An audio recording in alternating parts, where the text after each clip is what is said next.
Junior ডাক্তারদের ৩টি শর্তের পাল্টা ইমেল রাজ্য সরকারের তরফে করা হয়েছে। ইমেলে উল্লেখ নেই কার্যবিবরণী লিখতে ডাক্তারদের তরফে নিয়ে যাওয়া প্রতিনিধির।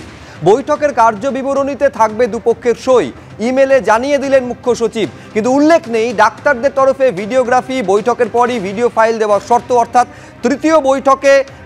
তৃতীয় শর্তে সরকার রাজি হলেও সেখানে দুতরফের পক্ষে যে এই যে লিপিবদ্ধ করা, এইটা করা যাবে কিনা তার কোনো স্পষ্টীকরণ বা স্পষ্টভাবে উল্লেখ করা নেই। সরাসরি সন্দীপ সরকারের সঙ্গে কথা বলবো। সন্দীপ, এইটা স্পষ্ট করে দেওয়া হয়েছে মুখ্য সচিবের চিঠিতে যে দুপক্ষই সই করবে এবং ক্ল্যারিটির স্বার্থে সেটা দুপক্ষে কপি দিয়ে দেওয়া হবে, কিন্তু যেটা বলা হয়েছিল যে দুপক্ষ তরফে লিপিবদ্ধ করা হবে, recorded and formulated by both the parties, তার উল্লেখ কিন্তু মুখ্য সচিবের পাঠানো চিঠিতে নেই। এর অর্থ কি? দেখো, ডাক্তারদের তরফে 3টে শর্ত দেওয়া হয়েছিল। প্রথম দুটো শর্ত ছিল ভিডিওগ্রাফি সংক্রান্ত, অর্থাৎ গোটা বৈঠকের ভিডিও তোলা হবে এবং সেটা হাত বদল হবে। এবং তৃতীয় শর্তটা ছিল যে যদি এই দুটো শর্তে রাজ্য রাজি না হয় তাহলে তৃতীয় শর্ত হচ্ছে যে বৈঠকের একটা কার্যবিবরণী দুপক্ষ বানাবে।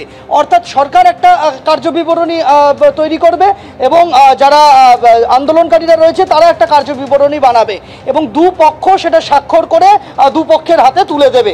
অর্থাৎ সরকার পক্ষের কার্যবিবরণী আসবে আন্দোলনকারীদের হাতে, আন্দোলনকারীদের কার্যবিবরণী যাবে সরকার পক্ষের হাতে। এবং আমরা যেটা দেখলাম যে জুনিয়র ডাক্তারদের তরফে যে ইমেল করা হয়েছিল তার ঠিক 40 মিনিট পর 3:53 আর তারপরে হচ্ছে 4:33, সে 40 মিনিট পর রিপ্লাই এলো সরকারের থেকে এবং সরকার রাজি হলো 3 নম্বর পয়েন্টে, অর্থাৎ বৈঠকের যে কার্যবিবরণী তা হস্তান্তর হবে। সেই শর্তেই কিন্তু আজকে বৈঠক হতে চলেছে। বৈঠকে আদৌ এই জট কাটে কি কাটে না তার জন্য অপেক্ষা করতে হবে আর কিছুটা সময়। একেবারে নিঃসন্দেহে এইবারে কি জুনিয়র ডাক্তাররা তাহলে এখান থেকে রওনা দেবেন খুব তাড়াতাড়ি? আমাদেরও টানা নজর রয়েছে সেদিকে। ছোট্ট বিরতির পর এই খবরেই ফিরছি। Dialogue is the only way out. 35 দিনের যে লড়াই, এটা ভাবলে চলবে না এটা লড়াইয়ের শেষ দিনে পৌঁছেছি। এটা লড়াই এখনো শুরুই হয়নি। লড়াই এখন লং ড্রান ব্যাটল। আসল লড়াই সিবিআই এর লড়াই, আসল লড়াই কোর্টের লড়াই।